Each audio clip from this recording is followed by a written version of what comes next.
Welcome to our channel PR job info. మన ఛానల్లో రోజు అప్డేటెడ్ నోటిఫికేషన్ యొక్క కంప్లీట్ ఇన్ఫర్మేషన్ అయితే చెప్పడం జరుగుతుంది ఫ్రెండ్స్. కావున వెంటనే పిఆర్ జాబ్ ఇన్ఫో ఛానల్ని సబ్స్క్రైబ్ చేసుకుని కొత్త నోటిఫికేషన్స్ యొక్క కంప్లీట్ డీటెయిల్స్ని అయితే తెలుసుకోండి friends. AP TET and DSC క్యాండిడేట్స్కి అయితే బయాలజీ నుండి ఇంపార్టెంట్ క్వశ్చన్స్ అయితే ఇప్పుడు చెప్పడం జరుగుతుందండి. అలాగే రోజు సబ్జెక్ట్ వైజ్గా ఇంపార్టెంట్ బిట్స్ అయితే మన ఛానల్లో అప్లోడ్ చేయడం జరుగుతుందండి. Please follow us my channel PR job info. ఇక వీడియోలోకి వెళ్ళిపోదాం ఫ్రెండ్స్. ఫస్ట్ క్వశ్చన్, మొక్కల కణాలు జంతు కణాల కంటే భిన్నంగా ఉంటాయి. కణ పొర చుట్టూ అదనపు పొరను కలిగి ఉంటాయి. దీనిని డాష్ అని పిలుస్తారు.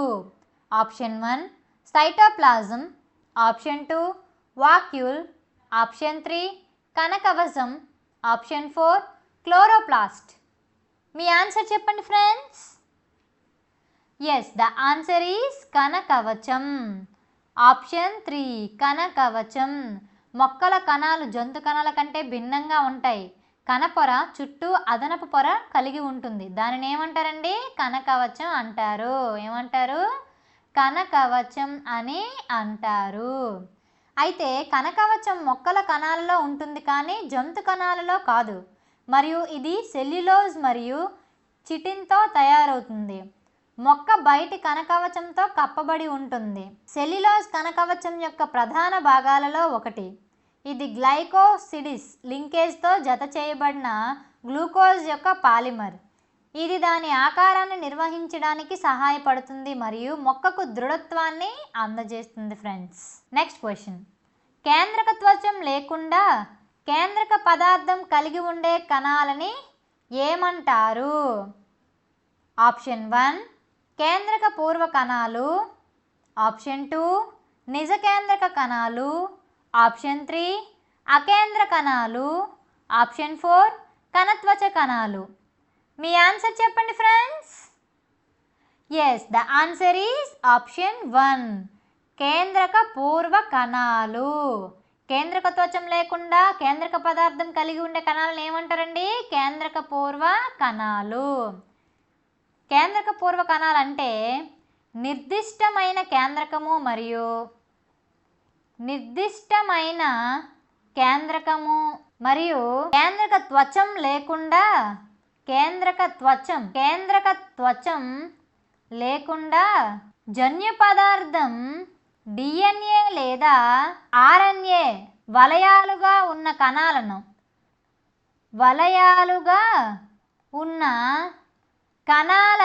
కేంద్రక పూర్వ కణాలని అంటారు. కేంద్రక పూర్వ కణాలని అంటారు. అయితే దీనికి ఎగ్జాంపుల్ ఏంటమ్మా? ఎగ్జాంపుల్ గురించి మనం చూసుకున్నట్లయితే బ్యాక్టీరియా మరియు virus.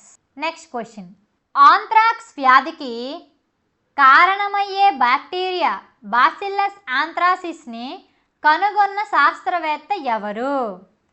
Option 1 Edward Jenner, option 2 Louis Pasteur, option 3 Robert Boyle, option 4 Robert coach.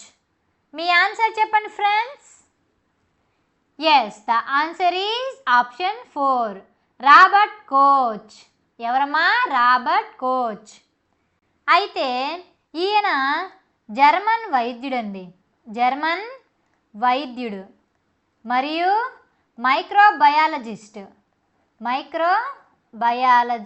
ఈయన క్షయ, కలరా మరియు ఆంథ్రాక్స్తో సహా ప్రాణాంతక అంటువ్యాధుల నుండి నిర్దిష్ట కారకాలను కనుగొన్నాడండి. నిర్దిష్ట కారకాలను కనుగొన్నాడు. ఎవరు? Robert Koch. ఈయన ప్రతిపాదనల గురించి మనం తెలుసుకున్నట్లయితే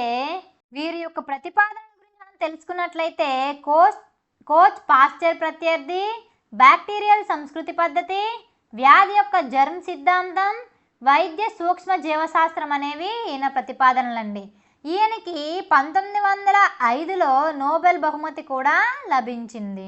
అయితే ఇక్కడ ఎడ్వర్డ్ జెన్నర్ గురించి మనం తెలుసుకున్నట్లయితే టీకా మసూచి వ్యాక్సిన్ అయితే ఈయన కనుగొన్నారండి. పాశ్చాత్య దేశాలలో జెన్నర్ను ఇమ్యునాలజీ పితామహుడని పిలిచేవారు. లూయి పాస్చర్ గురించి మనం తెలుసుకున్నట్లయితే లూయిస్ పాస్చర్ ఫ్రెంచ్ శాస్త్రవేత్త. ఈయన ఫార్మసిస్ట్ మరియు మైక్రోబయాలజిస్టు. ఈయన సూక్ష్మజీవుల కిణ్వ ప్రక్రియ మరియు పాశ్చరైజేషన్ సూత్రాలను కనుగొన్నాడు. Pasteur French academy of sciences ఆధ్వర్యంలో అతని ప్రయోగం స్టెరిలైజ్డ్ మరియు సీల్డ్ ఫ్లాస్కులలో ఏదీ అభివృద్ధి చెందలేదని నిరూపించింది. దీనికి విరుద్ధంగా క్రమరహితం చేయబడిన కానీ ఓపెన్ ఫ్లాస్కులలో సూక్ష్మజీవులు పెరుగుతాయని చెప్పాడు. ఈ ప్రయోగానికి అకాడమీ అతనికి 1862లో 2500 ఫ్రాంక్లలో కూడిన ఆల్బమ్ బహుమతిని అందజేసింది. ఈయన వ్యాధి యొక్క జర్మ్ సిద్ధాంతం, ర్యాబిస్ టీకా, కలరా వ్యాక్సిన్, ఆంథ్రాక్స్ టీకాలు, పాశ్చరైజేషన్ కనుగొన్నారండి. రాబర్ట్ బాయిల్ గురించి మనం తెలుసుకున్నట్లయితే ఈయన ఆంగ్లో ఐరిష్ శాస్త్రవేత్త. ఈయన ప్రతిపాదించిన సిద్ధాంతాల్లో బాయిల్ సిద్ధాంతం ముఖ్యమైనదండి. ఉష్ణోగ్రత స్థిరంగా ఉన్నప్పుడు వాయువుల మీద పీడనం పెంచిన కొద్దీ వాటి ఘనపరిమాణం తగ్గుతుందని సిద్ధాంతాన్ని రాబర్ట్ బాయిల్ ప్రతిపాదించాడండి. నెక్స్ట్ క్వశ్చన్, చక్కెరను ఆల్కహాల్గా మార్చే ప్రక్రియని ఏమంటారు? ఆప్షన్ 1 నత్రజని స్థాపన, ఆప్షన్ 2 అచ్చు వేయడం, ఆప్షన్ 3 కిణ్వనం, ఆప్షన్ 4 సంక్రమణం. మీ ఆన్సర్ చెప్పండి ఫ్రెండ్స్.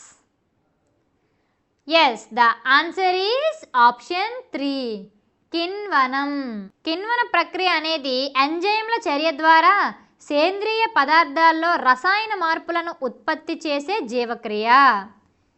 ఏంటండి, కిణ్వ ప్రక్రియ అనేది ఎంజైమ్ల చర్య ద్వారా సేంద్రియ పదార్థాలలో రసాయన మార్పులను ఉత్పత్తి చేసే బయోకెమిస్ట్రీలో కిణ్వ ప్రక్రియ అనేది ఆక్సిజన్ లేనప్పుడు కార్బోహైడ్రేట్ నుండి శక్తిని గ్రహించడం అని సంకుచితంగా నిర్వహించబడింది. అయితే ఆహార ఉత్పత్తిలో సూక్ష్మజీవుల కార్యకలాపాలు ఆహార పదార్థం లేదా పానీయానికి కావలసిన మార్పును తీసుకువచ్చే ఏదైనా ప్రక్రియను మరింత విస్తృతంగా సూచించవచ్చు.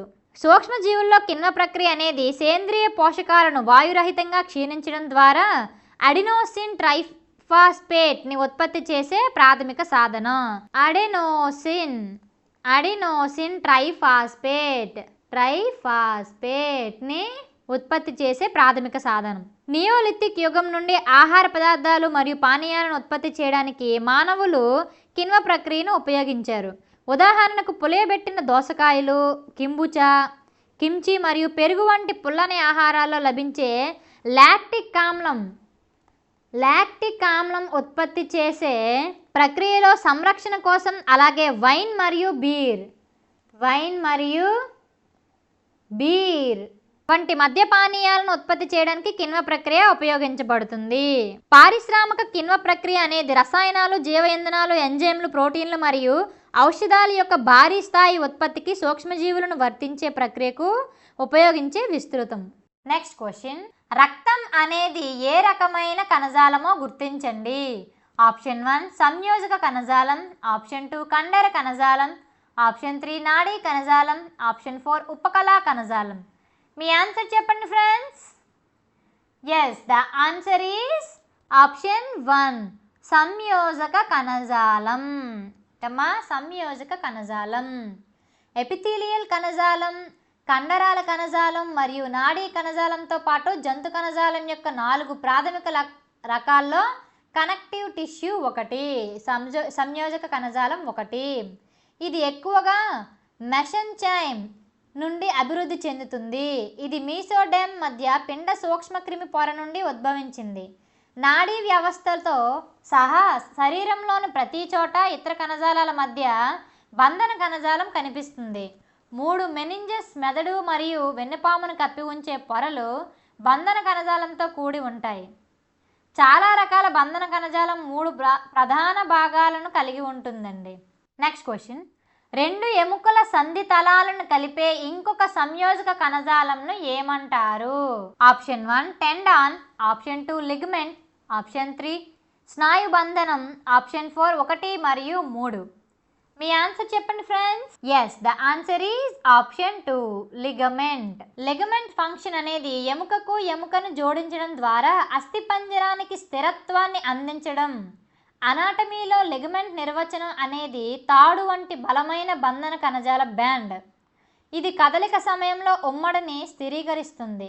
లిగమెంట్ ఉమ్మడిని అతిగా విస్తరించడానికి లేదా కార్యకలాపాలతో చాలా దూరం తరలించడానికి అనుమతించదు. Next question. ఎండోసైటోసిస్ అనే ప్రక్రియ విధంగా ఏ జీవి ఆహారాన్ని గ్రహిస్తుంది?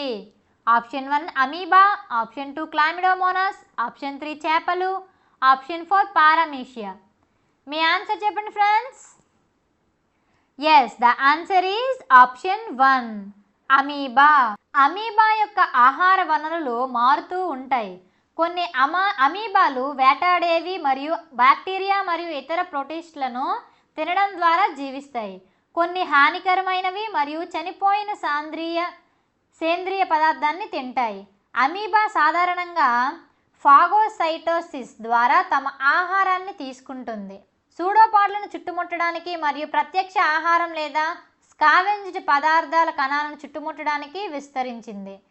అమీబాయిడ్ కణాలకు నోరు లేదా సైటోస్టోమ్ ఉండదు మరియు ఫాగోసైటోసిస్ సాధారణంగా సంభవించే సెల్పై స్థిరమైన స్థలం ఉండదు. Next question. ఈ క్రింద ఇచ్చిన వాటిలో చేపలో ఉండే విటమిన్ ఏదో గుర్తించండి. Option 1 నియోసిన్, option 2 calciferol, option 3 retinol, option 4 పైవన్నీ. నియాసిన్ అంటే B1, కాల్సిఫెరాల్ అంటే డి విటమిన్, రెటినాల్ అంటే ఏ విటమిన్. ఈ క్రింద ఇచ్చిన వాటిలో చేపలో ఉండే విటమిన్ ఏదమ్మా? పైవన్నీ. నియాసిన్ ఉంటుంది, కాల్సిఫెరాల్ ఉంటుంది, రెటినాల్ ఉంటుంది, అన్నీ ఉంటాయమ్మా. Next question. మలేరియాను కలిగించే ప్రోటోజోవా యొక్క వాహకం ఏది? ఆప్షన్ 1 ఆడ అనాఫిలిస్ దోమ, ఆప్షన్ 2 బొద్దింక, ఆప్షన్ 3 ఈగ, ఆప్షన్ 4 సీతాకోకచిలుక. మీ ఆన్సర్ చెప్పండి friends. Yes, the answer is option 1 ఆడ అనాఫిలిస్ దోమ. ఆడ అనాఫిలిస్ దోమ మలేరియా వాహకం అండి. ప్లాస్మోడియం అనే పరాన్నజీవి వల్ల మలేరియా వస్తుంది. ప్లాస్మోడియం అనే పరాన్నజీవి ద్వారా మలేరియా అనేది వస్తుందండి. ఇది ఎర్ర రక్త కణాలు మరియు కాలేయాన్ని ప్రభావితం చేస్తుంది. దేనండి? ఎర్ర రక్త కణాలని మరియు కాలేయాన్ని ప్రభావితం చేస్తుంది. Next question. ఈస్ట్ను దీని ఉత్పత్తిలో ఉపయోగిస్తారు. ఆప్షన్ 1 చక్కెర, option 2 alcohol, option 3 hydrochloric acid, option 4 oxygen. మీ ఆన్సర్ చెప్పండి friends. Yes, the answer is option 2 alcohol. Alcoholic పానీయాలు ఇథనాల్ కలిగిన పానీయాలుగా నిర్వచించబడ్డాయి. ఈ ఇథనాల్ దాదాపు ఎల్లప్పుడూ కిణ్వ ప్రక్రియ ద్వారా ఉత్పత్తి చేయబడుతుంది. వాయురహిత లేదా తక్కువ ఆక్సిజన్ పరిస్థితుల్లో కొన్ని జాతుల ఈస్ట్ల ద్వారా కార్బోహైడ్రేట్ల జీవక్రియ మిడ్ వైన్, బీర్ లేదా డిస్టిల్డ్ స్పిరిట్స్ వంటి పానీయాలన్నీ వాటి ఉత్పత్తిలో ఏదో ఒక దశలో ఈస్ట్ను ఉపయోగిస్తాయి.